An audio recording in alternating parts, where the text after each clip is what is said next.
Un amas de sacs poubelles en plein milieu de la rue, un des nombreux dépôts clandestins présents un peu partout dans les quartiers de la ville de Bruxelles.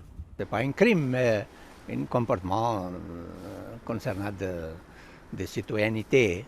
Malheureusement, il y a quelqu'un qui ne fait pas très attention. C'est comme ça. Pour combattre le phénomène, la ville procède à des actions de propreté et de verbalisation.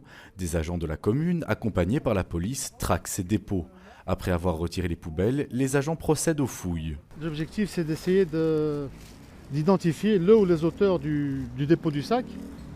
Et cela en trouvant des éléments qui nous permettent vraiment de les identifier ou nous mener vers une piste pour pouvoir les trouver, quoi.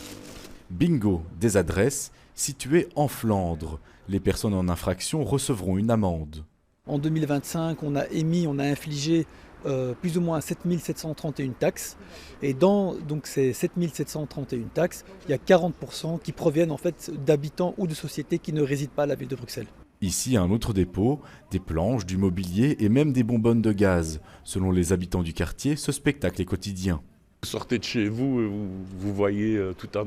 Des fois, il y a des trucs dégueux. Là, ça va, c'est propre. Mais il y a des fois où le sol, vous ne savez pas marcher.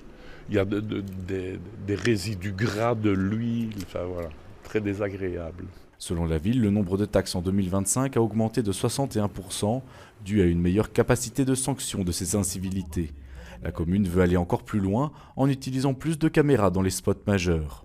Une caméra, ça a une double utilité. Dans un premier temps, on taxe très facilement en fait, l'auteur d'un dépôt clandestin parce qu'il est pris en flagrant délit, soit via plaque, soit via la personne, mais là on fait des enquêtes. Donc on demande aux pollueurs de contribuer à la hauteur du fait qu'il commet et ça a aussi un effet de dissuasion. Selon la ville, plus de la moitié des amendes sont infligées grâce aux caméras.